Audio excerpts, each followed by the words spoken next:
Շնորհակալ եմ շատ ազգային ժողովի նախագահի հարգելի տեղակալ, ազգային ժողովի հարգելի պատգամավորներ, կառավարության հարգելի անդամներ, հարգելի ներկաներ, սիրելի ժողովուրդ։ Նախ ուզում եմ ազգային ժողովի բոլոր պատգամավորներից շնորհակալություն հայտնել հետաքրքիր քննարկումների համար, որոնց ամբողջ ընթացքում ըստ էության ներկա էի։ Ելույթների ընթացքում բազմաթիվ հարցեր բարձրացվեցին, քննադատություններ հնչեցին, որոնք արժանի են կոնկրետ արձագանքի, բայց իմ հատուկ ուշադրությունը գրավեցին եւ հիմնականում պիտի արձագանքեմ այս անգամ միայն այն ելույթներին, որոնցում կամ կամահարանքով, կամ քննադատորեն, կամ որպես համաձայնություն, կամ որպես աջակցություն ասվում էր, թե կառավարությունը կենտրոնացած է կամ իրականացվում է պետության կառուցման կամ կայացման կամ զարգացման քաղաքականություն ու ռազմավարություն։ Անկախ նրանից, թե ինչ տոնայնությամբ կամ ինչ երանգավորվամբ էր դա ասվում, պիտի ընդգծեմ, որ իսկապես պետականության կառուցումը այսօր մեզ համար բացարձակ առաջնահերթություն է։ Բայց ինչ է սա նշանակում, ինչ կարող է սա նշանակել անկախության 34-րդ տարում, միթե անկախությունից 34 տարի անց պետականության կառուցումը դեռ կարող է լինել առաջնահերթություն։ Այո, որովհետև այստեղ խոսքը ոչ միայն ինքնին պետության, այլև նրա էության, նպատակի ու բովանդակության մասին է։ Այս թեմային իրականում անդրադարձել եմ դեռ նախորդ տարվա զեկույցի քննարկման ժամանակ, իրական Հայաստանի եւ պատմական Հայաստանի մասին իմ ելույթում, բայց ընթացիկ քննարկումն ինձ համար ակնհայտ դարձրեց, որ թեմայի եւս մեկ շերտի անդրադառնալու եւս մեկ շերտ պարզաբանելու հույժ անհրաժեշտություն կա, եւ դա կապված է երրորդ հանրապետության բովանդակային էության հետ։ Խնդիրն այն է, հարգելի ներկաներ, որ 1980-ականների վերջին Հայաստանի անկախության գաղափարը գեներացվել է ոչ թե հանուն անկախության ու պետականության, այլ հանուն Ղարաբաղի խնդրի լուծման։ Այսինքն, մենք անկախ պետություն ստեղծել ենք ոչ թե ավելի լավ կյանքի, այլ Ղարաբաղի հարցի համար։ Քաղաքական իրողություն է սա, ինչը հաստատվում է հետազոտություններով։ 1989 թվականին անկախության գաղափարը գերակշռել է այն բանի արդյունքում, որ Ղարաբաղ կոմիտեն կորցրել է ԽՍՀՄ իրավակարգի շրջանակում Ղարաբաղի հարցը լուծելու հույսը եւ ինչպես ասել է Ղարաբաղ կոմիտեի առաջնորդներից մեկը, անկախությունը հարկավոր է Ղարաբաղի հարցի լուծման համար։ Իհարկե անկախության հռչակումից ու ձեռքբերումից հետո պետականության կայացման օրակարգը գոյություն է ունեցել միշտ, բայց շուրջ 30 տարի մենք կառուցել ենք պետության մի մոդել, որը հիմնականում եւ առավելապես նվիրված է եղել Ղարաբաղի հարցի լուծմանը, Ղարաբաղյան շարժմանը եւ հանուն դրա ամեն ինչ զոհաբերելու տրամաբանությանը։ Սա չեմ ասում որպես քննադատություն, այլ ասում եմ որպես իրողություն, որովհետև մենք բոլորս կամ առնվազն մեծամասնությունը հաշտ ենք եղել այդ մոդելի եւ նպատակադրման հետ։ Ինքս էլ լիարժեք կերպով հաշտ եմ եղել այդ մոդելի հետ, մինչև այն պահը, երբ որպես Հայաստանի Հանրապետության վարչապետ փաստերին ու տեղեկություններին հասանելիություն ստանալուն զուգընթաց, կամաց, քայլ, սկզբից աղոտ, ապա եւ առարկայորեն հասկացել եմ, որ եթե մեզ համար անկախությունը, պետականությունը միջոց են Ղարաբաղի հարցի մեր պատկերացրած լուծման համար, մի շարք արտաքին դերակատարների համար Ղարաբաղի հարցը միջոց է մեր անկախությունը, պետականությունը, զարգացումը, բարեկեցությունը թույլ չտալու, ապա եւ մեր պետականությանը վերջ դնելու համար։ Այդ վերջնանպատակի իրագործումը մեկնարկած է եղել արդեն 2018 թվականին։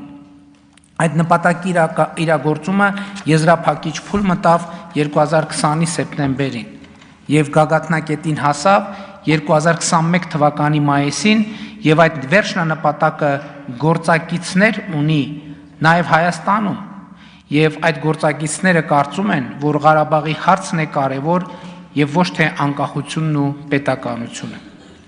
Դաշնակցության այդքան քննարկված 004 շրջաբերականը Հոգևոր հայտնի անձանց այստեղ մեջբերված հարցազրույցները, Հայաստանի նախկին ղեկավարության հայտարարությունները այս ծիրի մեջ են, այս տրամաբանության մեջ։ Այսօր ահա գաղափարական այս դարակազմիկ բախման երկրորդ արարն է տեղի ունենում։ Կառավարող մեծամասնությունը, անձամբ ես, ասում ենք, որ Ղարաբաղյան շարժումը շարունակելու ցանկացած փորձ կործանարար է, որովհետև այն եղել եւ լինելու է գործիք Հայաստանի պետությունը, անկախությունը, ինքնիշխանությունը թույլ չտալու համար։ Մենք սա ցավոք շատ ուշ ենք հասկացել։ Իսկ ընդդիմությունն ըստ էության ասում է, որ Հայաստանի պետականությունը մի նպատակ եւ իմաստ է ունեցել եւ ունի։ Ղարաբաղյան շարժում, Ղարաբաղի հարց, ուրեմն Ղարաբաղյան շարժումը պետք է շարունակել, անկախ նրանից, թե դա ինչ հետևանքներ կունենա։ Բայց ես ոչ միայն համաձայն չեմ այս տեսակետի հետ, այլև մեր կառավարման 7 տարիներին ետ նայելով արձանագրել եմ մի բան, որ հիմա արդեն կարող եմ բարձրաձայնել։ 2018 թվականի ժողովրդական ոչ բռնի Թավշյա հեղափոխությամբ Հայաստանի կառավարման ղեկին հայտնված քաղաքական թիմը դաժան փորձությունների ու հարվածների տարափի ներքո ինտուիցիա եւ արիություն է ցուցաբերել, կարողանալով քայլ առ քայլ, կտոր առերեսվել այն փաստի հետ, որ Ղարաբաղյան շարժումը օբյեկտիվորեն վաղուց ավարտվել է եւ այն շարունակելու մեր հավաքական ջանքը ընդհանրապես օգտագործվում է Հայաստանի առանց այն էլ թուլացած անկախությունն ու պետականությանը վերջ դնելու համար։ Ու այս իրողությանն առերեսվելով կառավարող մեծամասնությունը որդեգրել է մի ռազմավարություն, համաձայն որի Հայաստանի Հանրապետությունը ոչ թե Ղարաբաղի կամ ինչպես ասում են մեկ այլ ազատագրական հարցի լուծման գործիք է, այլ Հայաստանի քաղաքացիների բարեկեցությունը, ազատությունը, երջանկությունը, անվտանգությունը ապահովելու գործիք։ Որ 29743 քառակուսի կիլոմետր տարածքով Հայաստանի Հանրապետությունը ոչ թե ավելի մեծ հայրենիք ունենալու միջոց է, այլ մեր երազանքների հայրենիք պետությունն է եւ մեր վերջնական հանգրվանը որպես ժողովուրդ։ Հարգելի նախագահող, ազգային ժողովի հարգելի պատգամավորներ, կառավարության հարգելի անդամներ, հարգելի ներկաներ, սիրելի ժողովուրդ։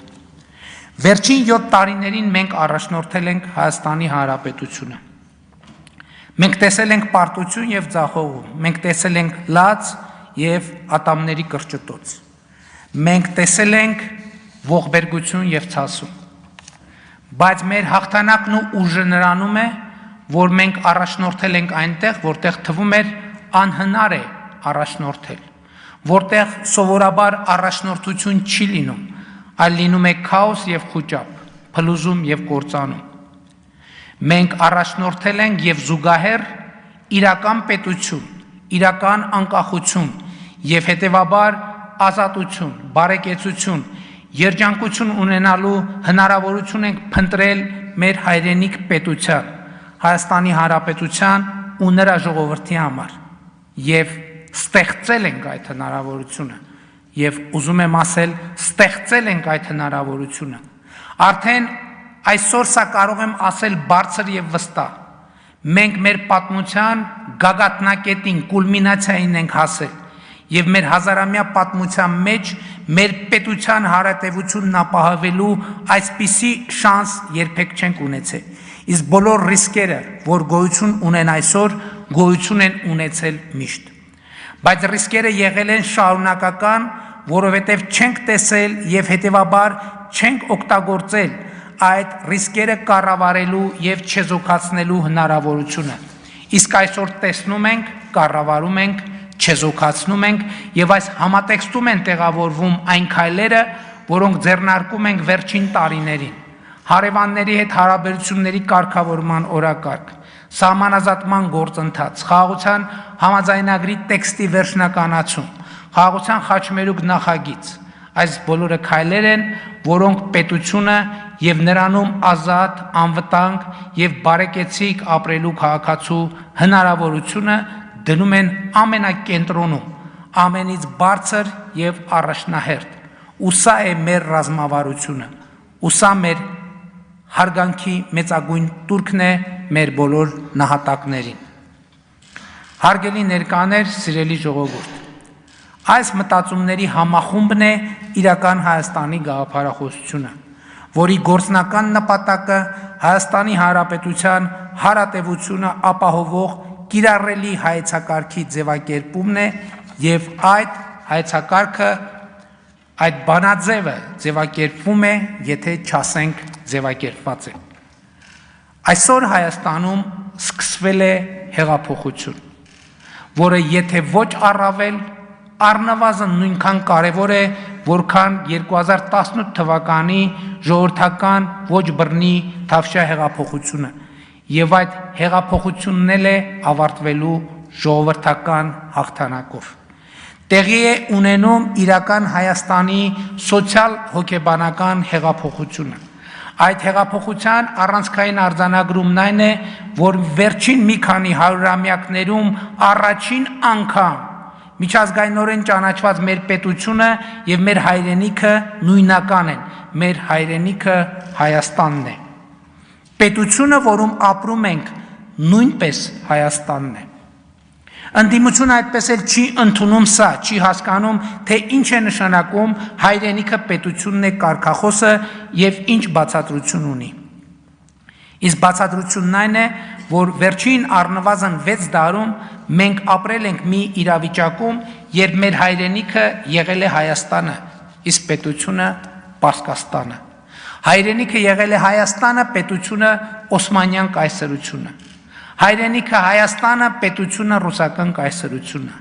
Հայրենիքը Հայաստանը, պետությունը Խորհրդային Միությունը։ Եվ ինչպես Պարս թվարկումը ցույց է տալիս, պետությունը հիմնականում ատելի է եղել մեզ համար, իսկ հայրենիքը սիրելի ու խեղճ ու կրակ։ Ու այս սոցիալ հոգեբանությունը մեզ համար դարձել է ձեռքբերովի ռեֆլեքս, ատելություն պետության եւ նրա ատրիբուտների ու կառուցակարգերի նկատմամբ, հուսահատ եւ անկանոն սեր հայրենիքի նկատմամբ։ Սա է պատճառը, որ ընդդիմությունը հուսահատ աղաղակում է. ժողովուրդ, հասեք, սրանք բյուջե են լցնում, որովհետեւ բյուջեն եւ հարկը պետական ու պետության ատրիբուտ են եւ հետեւաբար ենթագետակցորեն կամ ձեռքբերովի ռեֆլեքսի համաձայն ատելի։ Նրանք չեն ուզում, որ այստեղ պետություն լինի։ Նրանք ուզում են, որ այստեղ լինի հայրենիք, որովհետև հայրենիքը պետական սահման չունի, իսկ պետությունը ունի։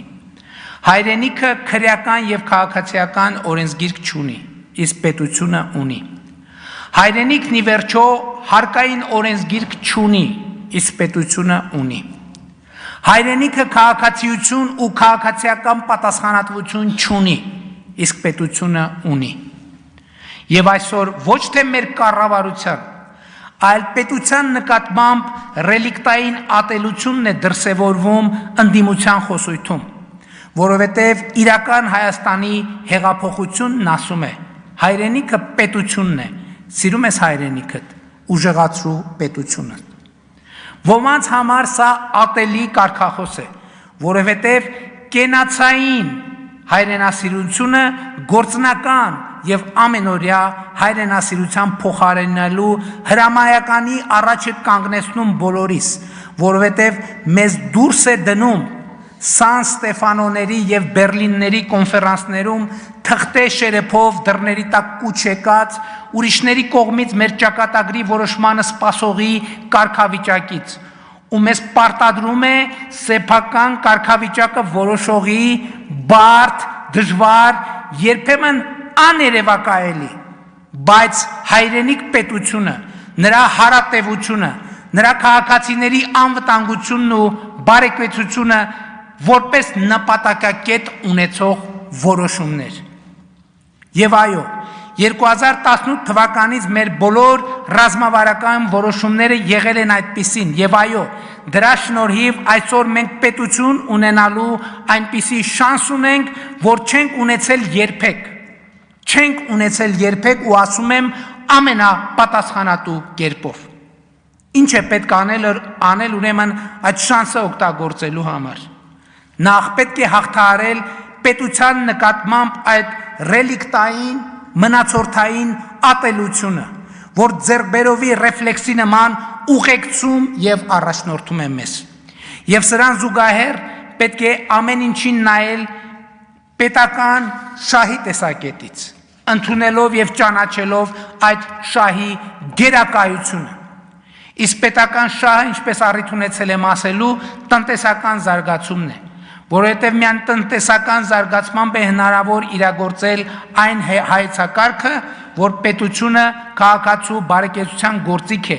այն ըմբռնմամբ, որ բարեկեցության մեջ մտնում են կենցաղային ապահովությունը, առողջությունը, ազատությունը, արդարությունը, անվտանգությունը։ Միայն տնտեսական զարգացման միջոցով է հնարավոր ապահովել կենցաղային ապահովություն, առողջություն, ազատություն, արդարություն, անվտանգություն։ Իսկ տնտեսական զարգացման համար հարկավոր է խաղաղություն եւ օրինականություն։ Իսկ այս ամենը ապահովելու համար հարկավոր է կրթություն եւ աշխատանք։ Աշխատանք եւ կրթություն։ Սա է ողջ բանաձևը։ Նոր հայացքով, նոր աչքերով մեր տարածաշրջանին ու աշխարհին նայելը, այո, կրթական process է։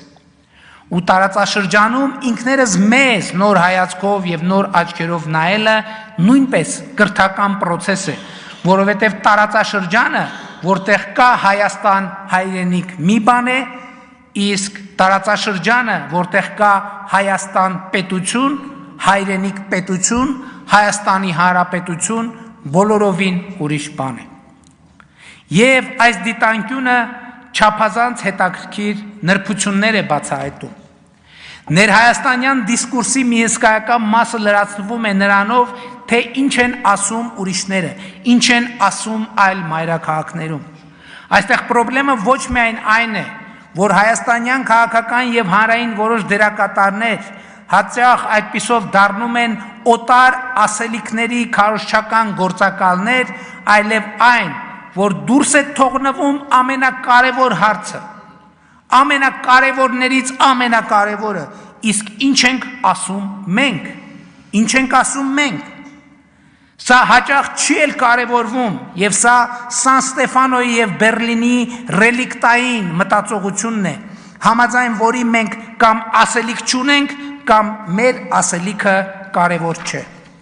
Մինչդեռ մեր ճակատագրի համար ամենակարևորը մեր ասելիքն է, որովհետև մեր ասելիքն է մեր ճակատագիրը կառավարելու առաջնային գործիքը։ Իսկ մենք ասում ենք. Հայաստան-Ադրբեջան նոր սրացում եւ նոր պատերազմ չի լինելու, լինելու է խաղաղություն։ Ինչու եւ ինչպես։ Հայաստանն ու Ադրբեջանը ճանաչել են միմյանց տարածքային ամբողջականությունը, ինքնիշխանությունը, միջազգայինորեն ճանաչված սահմանների անխախտելիությունը, ուժի եւ ուժի սպառնալիքի կիրառման անթույլատրելիությունը։ Ընդ որում սա ոչ միայն քաղաքական, այլև իրավական մակարդակում, որովհետև Հայաստանի Հանրապետության եւ Ադրբեջանի Հանրապետության միջև պետական սահմանի սահմանազատման եւ սահմանային անվտանգության հարցերով հանձնաժողովի եւ Ադրբեջանի Հանրապետության եւ Հայաստանի Հանրապետության միջև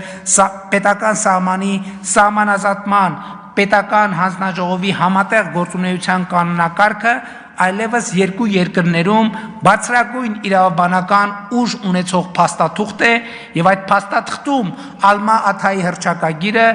որպես սահմանազատման բազային սկզբունք ընդունելով թե Հայաստանը, թե Ադրբեջանը Ալմա Աթայի հռչակագիրը ըստ էության դարձրել են ընդհանրապես հարաբերությունների կարգավորման բազային սկզբունք։ Իսկ այդ հռչակագրում խորհրդային հանրապետությունների սահմանների անխախտելիությունը, միմյանց տարածքային ամբողջականության ճանաչումը, ներքին գործերին չմիջամտելը, ուժի եւ ուժի սպառնալիքի չկիրառումն են բազային սկզբունքներ։ Եվ ուրեմն Հայաստանում ու Ադրբեջանում գործող բոլոր ուժերին կրկին կոչ եմ անում լինել ծայրահեղ պատասխանատու, չանել հայտարարություններ, որոնք ուղղակի կամ անուղղակի հակասում են այս տրամաբանությանը, կասկածի տակ չդնել այս տրամաբանությունը։ եւ հայտարարում եմ պաշտոնապես Հայաստանի կառավարությունը չի անելու հայտարարություններ եւ գործողություններ, որոնք ուղղակի կամ անուղղակի հակասում են այս տրամաբանությանը կամ կասկածի տակ են դնում այս տրամաբանությունը։ Եվ կոչ եմ անում Ադրբեջանի կառավարությանը չանել հայտարարություններ եւ գործողություններ, որոնք ուղղակի կամ անուղղակի հակասում են այս տրամաբանությանը կամ կասկածի տակ են դնում այս տրամաբանությունը։ Հայաստանը եւ Ադրբեջանը միմյանց միջև խաղաղության եւ միջպետական հարաբերությունների հաստատման մասին համաձայնագրի նախագիծը համաձայնացրել են, նախագծի համաձայնեցման շուրջ բանակցությունները ավարտել եւ ինչպես ցույց տվեցի ապրիլի 15-ի իմ զեկույցում համաձայնագրի ստորագրման համար որևէ խոչընդոտ չկա։ Համաձայնագրի տեքստը համաձայնեցված է։ Մոռացեք Հայաստան-Ադրբեջան էսկալացիայի եւ պատերազմի մասին։ Հարավային Կովկասի պատմության նորեջը պիտի բացենք միասին եւ մենք պատրաստ ենք միաժամանակ ստորագրել խաղաղության համաձայնագիրը եւ Մինսկի խմբի կառույցները լուծարելու մասին Հայաստան-Ադրբեջան համատեղ դիմումը ԵԱՀԿ-ին։ Ասեմ նաեւ, որ տարածքային ամբողջականության, սահմանների անխախտելիության, միմյանց ներքին գործերին չմիջամտելու, ուժի եւ ուժի սպառնալիքի չկիրառման սկզբունքները ընկած են նաեւ մեր մյուս հարևանների հետ մեր հարաբերությունների մասին մեր պատկերացումների հիմքում։ Բայց ուզում եմ բոլորիդ ուշադրությունը հրավիրել այն փաստի վրա, որ միայն ու միայն մեր հարևանների տարածքային ամբողջականությունը, ինքնիշխանությունը, սահմանների անխախտելիությունը ճանաչելով է, որ մենք ինքներս կճանաչենք Հայաստանի Հանրապետության տարածքային ամբողջականությունը, ինքնիշխանությունը, սահմանների անխախտելիությունը եւ սա է պետության ու ապապետության դիտանկյունների միջև տարբերությունը եւ սա է այն փոփոխությունը, այն կրթությունը, այն վերափոխումը, որ մենք բերել ենք ու բերում ենք Հայաստանի։ Սա է հայրենիքը պետությունն է, սիրում ես հայրենիքդ, ուժեղացրու պետությունդ սկզբունքի գործնական իրագործումը։ Սա է այն սկզբունքը, որ բարեկեցությունը հնարավոր է դարձնում Հայաստանի Հանրապետությունում։ Հարգելի նախագահող, ազգային ժողովի հարգելի պատգամավորներ, կառավարության հարգելի անդամներ, հարգելի ներկաներ, սիրելի ժողովուրդ։ Այստեղ հնչած եւ ոչ մի քննադատություն ես ականջի կողքով չեմ անցկացնում, անկախ նրանից որքանով է արդար եւ որքանով անարդար, որքանով է հիմնավոր եւ որքանով մտածածին, որքանով է ամբողջական եւ որքանով պռատ։ Բայց նաեւ չեմ կարող չկիսել իմ համոզմունքը, որ կառավարման ոլորտում, հանրային եւ տնտեսական կյանքում, դատաիրավական համակարգում մեր ունեցած բազմաթիվ խնդիրներ կապվում են նաեւ գաղափարական, կրթական, սոցիալ հոգեբանական այն համակարգերի հետ, որ գերիշխել եւ դեռ գերիշխում են մեզանում, որը տեղավորվում է հայրենիք եւ պետություն հասկացությունների վերը նկարագրված հարաբերությունների եւ ներհակությունների համատեքստում։ Մենք հաճախ չենք տեսնում այդ գերիշխանությունն ու ազդեցությունը, դրա պատճառահետևանքային կապը մեր արարքների ու գործելակերպի հետ։ Մենք չենք տեսնում կապը մեր ամենօրյա խոսույթների եւ արտաքին միջավայրում մեր շուրջը խմորվող process-ների միջև։ Իսկ այդ կապը կա, ամեն օր է, ուղղակի է, եւ խնդրեմը դրա գոյությունը չէ, այլ մեր չիմացությունը այդ կապերի, փոխազդեցությունների, ռիսկերի եւ դրանք կառավարելու հնարավորությունների մասին։ Եվ ուրեմն ո՞րն է սրա լուծումը։ Այս հարցի լուծումը նույնպես արտահայտված է իրական Հայաստանի գաղափարախոսության նախագծում, որտեղ ասվում է. վերափոխումը ոչ միայն ամոթալի չէ, այլև կենսական անհրաժեշտություն է։ Վերափոխումը կենսունակության առանցքային պայման է, ինչպես անհատը, այնպես էլ հանրությունն ու պետությունը պետք է ռեֆլեքսիայի հմտությունը խորացնեն միջև գենետիկ մակարդակ։ Ճշմարտությունը, որը չի ենթարկվել ռեֆլեքսիայի, այլևս ճշմարտություն չէ։ Նպատակը, որը չի ենթարկվել ռեֆլեքսիայի, ինքնանպատակ է, համոզմունքը, որը չի ենթարկվել ռեֆլեքսիայի նախկինից մնացած տպավորություն է, իդեալը, որը չի ենթարկվել ռեֆլեքսիայի թերի է։ Հարափոփող կյանքում կենսունակ լինելու միակ բանաձևը ռեֆլեքսիան է, ինքնահայեցումը, փոխվելու և վերափոխվելու ընդունակությունը։ Սիրելի հայրենակիցներ, հարգելի գործընկերներ, աշխարհը ամենօրյա ռեժիմով փոխվում է և եթե չկարողանանք հարմարվել փոփոխվող աշխարհին, պարզապես դուրս կմնանք նրանից։ Կառավարության և կառավարող մեծամասնության առաքելությունը ահա սա է. առաջնորդել կենսական այն վերափոխումները,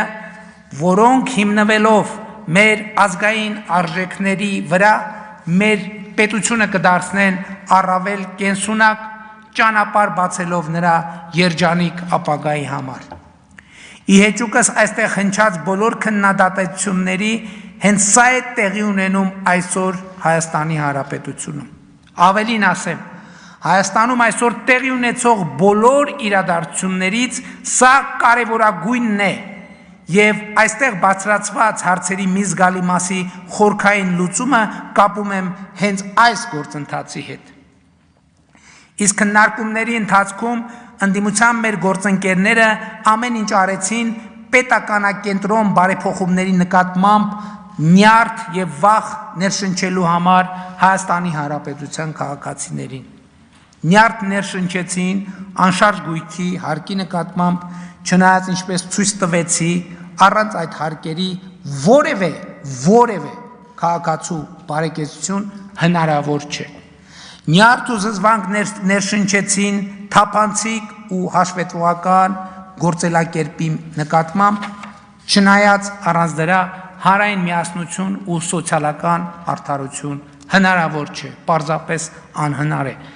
Վախ ներշնչեցին համընդհանուր հայտարարագրման նկատմամբ, չնայած այդ համակարգը կարիքավոր մարդուց ոչինչ չի վերցնում, այլ միայն տալիս է տասնյակ միլիարդ դրամներ իր առողջապահության և կրթության գործում ներդնելու համար։ Վախ ներշնչեցին պետության նկատմամբ, բայց մեր ժողովուրդը չի կարող վախենալ սեփական պետությունից։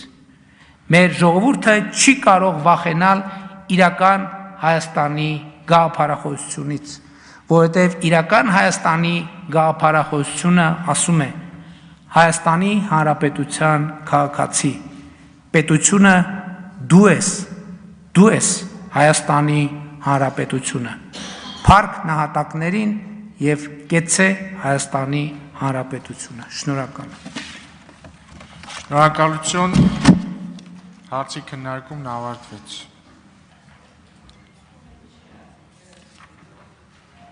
Հարգելի գործընկերներ, այժմ անցնում ենք նախագծերի քննարկման։